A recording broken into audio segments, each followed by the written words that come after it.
And we're back on X's and Bros. Jeff Risdon sitting in for Anthony Bellino this morning, and we're going to get right to it. We got a very special guest joining us to talk some Lions. Jeremy Reisman, the leader of Pride of Detroit. I can't ever remember what his exact job title is, but a man who I have an immense amount of respect for, and I'm proud to call a friend. Jeremy, welcome to X's and Bros. How are you doing this morning? I'm doing great, Jeff. How you doing, buddy? Good to hear from you. It's great. So we're going to talk about the Lions, and I'm going to give you a break here. I'm really sick of talking about Brad Allen, so we're not going to talk about that, if that's okay with you. No, I'm relieved to hear that, Jeff.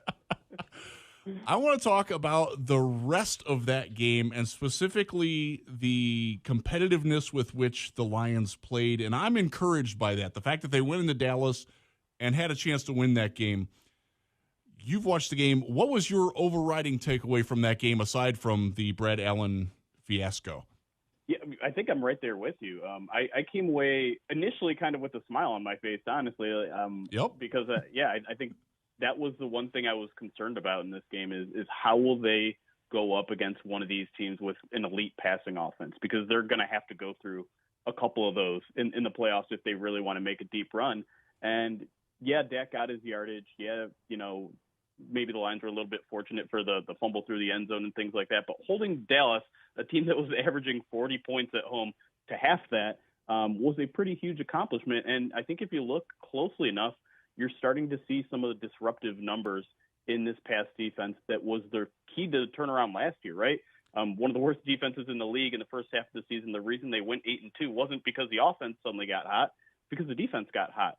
They forced a lot of turnovers. They forced a bunch of sacks. And if you look over the past 2 weeks, yes, 4 of those the past 5 interceptions they've got were against Mullins, but they're starting to get those disruptive numbers. You're starting to see the defensive line make some plays. You're starting to see Ifeatu Melifonwu make some plays, and then you're getting a bunch of these disruptive players back in the next couple weeks too. So I'm starting to see a defensive turnaround here that could be key to making a deep playoff run. And so that, to me, was the biggest takeaway from that Dallas game outside of officiating fiascos. It's kind of fun to watch the defense grow back into being the aggressor that they were early in the season. I think Aaron Glenn, quite frankly, has called a couple of great games lately. Now he's going to be getting some weapons back. If you can, fill us in on the status of C.J. Gardner-Johnson, or C.D. Deuce, whatever he wants to be called as.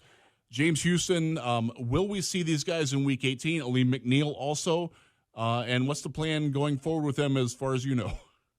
Yeah, I would imagine you get to see at least a little bit of Aleem McNeil and C.J. Gardner-Johnson this week. That's what Dan Campbell seemed to say that he wanted to see. And given that both those guys have had a couple weeks of practice already, that's usually how the Lions kind of approach bringing these guys back. They need at least 2 weeks of practice. So I would imagine James Houston is a little bit further behind on that. I think he only got 1 practice in last week. So I would be surprised to see James Houston play this week.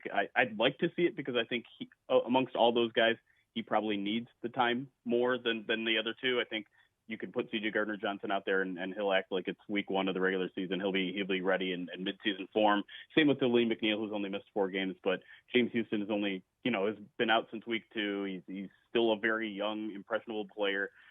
So I'd like to see him get out there. I just don't know if it's in the cards for him. And then, I think the ultimate question is, what do you do with all your safeties when C.J. Gardner-Johnson comes back? I asked Dan Campbell a little bit about that last week, and he said, I think everyone just assumes that he's going to jump in for Iffy, but I don't know why people are assuming that. We got to, if he's playing at a really high level right now, I don't think you can just pull him off the field. So does that mean you take Kirby Joseph off the field a little bit? I mean, I don't know. He's starting to turn around a little bit too after kind of a rough second season here. So I'm kind of fascinated by what they'll do there because they almost have an embarrassment of wealth at safety, which is kind of a weird thing to say since their secondary has been such a big weakness. But corner has been really the main issue there. And so you almost wish that one of those guys could drop down and play corner. And maybe they do in some sub packages, but if some people are like, well, maybe if he plays outside corner where he was drafted to play, I don't think that. No. Jeremy, you and I have seen that over the summer and in practices. That's not going to go well. It's just not. Right, exactly. I do have and you led into it. That was actually going to be my next question for you is what happens when you bring C.D. Deuce, C.J. Gardner-Johnson, whatever he wants to call himself these days, back into the lineup because he plays basically the exact same role as Brian Branch. You don't want to take Brian Branch off the field. You also don't want Brian Branch playing outside. That's not where he wins. It's a weird problem to have. But, yeah, it's crazy. Jeremy Reisman from Pride of Detroit joining us, talking Lions. Dan Campbell yesterday said that he was intending on playing the starters against Minnesota this week in a game that, for all intents and purposes, doesn't mean a whole lot to the Lions. Sure. Do you believe him? Absolutely. I believe. Yeah, Dan Campbell is not one to typically lie to the media, especially on a straightforward question like that. And I mean, it fits with Dan, right? Like, of course, he's going to try to win every possible game. We see this guy playing his starters when they're down 21 points in the fourth quarter because he's convinced they can still win. Yeah, I absolutely think he is absolutely going to do that. Now, does that mean playing the guys that are kind of questionable? You know, like a guy like Jameson Williams, who, you know, he called day to day. I think there's a chance he sits. I think, you know, these 50-50 guys that would play in a normal big week, I think there's a good chance they sit those guys. It would make sense to sit those guys. Maybe even Sam Laporta is on that list, although he said Sam Laporta is fine. But yeah, I think you know, I think Jared Goff is going to play the entire game probably, unless it's a blowout.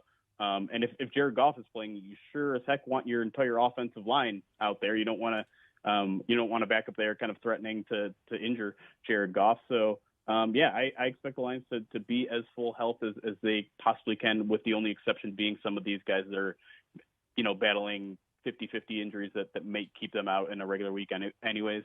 Or, you know, like I said, during a normal week, maybe during a playoff game, some of these guys that would probably still go might sit out on the season finale there. Yeah, let's talk about that offensive line for a second, because Jonah Jackson has not played well at all since he's come back. What? I'll ask the meathead question. What's the deal? Yeah, it's a great question.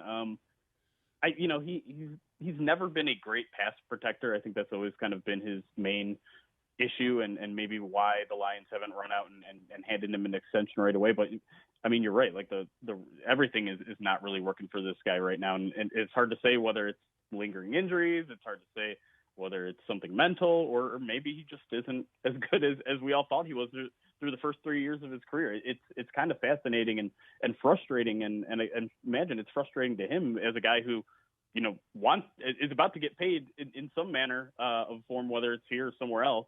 This isn't a good look for him to finish on a low note here. So you hope he turns it around. And for the most part, you know, the Lions offensive line is still humming along anyways. And half of that has to do with, you can just run it right behind Penei Sewell. And it's a pretty good chance that's going to work, because that guy is probably the best right tackle in football right now. But yeah, I wish I had an answer for why Jonah Jackson is struggling so much, because you're right. Like, he is, and it's probably not getting talked about enough right now. Talking with Jeremy Reisman from Pride of Detroit. Going to ask you one last question here before we get out and let you go enjoy your 2024. By the way, Happy New Year, Jeremy. Yeah, Happy New Year, man. We got playoffs coming up. The Lions are in the playoffs. I'm going to assume they're the number 3 seed, because I don't think Washington's beating anybody for the upset this weekend. Yeah. Who do you want to see the Lions play? It's either going to be the Rams or the Packers coming to Ford Field. Do you have a preference, and which one do you feel like the Lions match up better with? Yeah, I actually I wrote about that this morning. There you go. I think it's a fascinating question, because in all honesty, I don't love the matchup for either of those teams, and the reasoning is very simple. The Lions are a top 10 passing offense. They're a top 10 running offense. They're a top 10 run defense. They're probably a bottom half pass defense. And if you look at the hottest passing offenses in the league over the past 2 months, both the Rams and the Packers are top 5 in just about every statistical category you can look at. So that's a little scary for a first-round matchup. You're kind of hoping for maybe a little bit of a layup in Detroit in their first home playoff game since, you know, 93 and all that. So I don't love either particular matchup, but if you look at a little deeper, if you look at other aspects of the game, the one thing you can find is that the Packers defense is amongst one of the worst over the past 2 months. And there's a reason why everyone in Green Bay and their mothers want Joe Barry fired. It's not a good defense by any stretch of the imagination. I know they took it to the Lions last time on Thanksgiving and all that, but that was a rare bad performance by just about everyone on the Lions offensive line, including maybe Penei Sewell's worst game I've ever seen him play.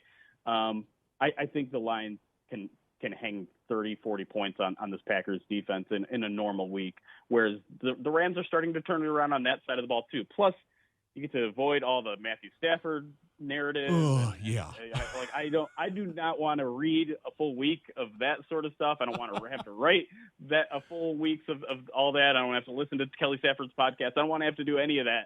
I just want to talk about football. I want to talk about an awesome home playoff game against Lions. And quite frankly, who can pass up another opportunity to knock the Packers out of the playoffs? I say take the Packers, although I think it's going to be a pretty tough matchup for either of those teams if it ends up going that way. Jeremy, I am so with you on that. We're short on time. Thanks for joining me so much this morning. Jeremy Reisman from Pride Detroit. Enjoy your day, and let's go Lions. Let's go Lions. Thanks, Jeff. Appreciate it, buddy.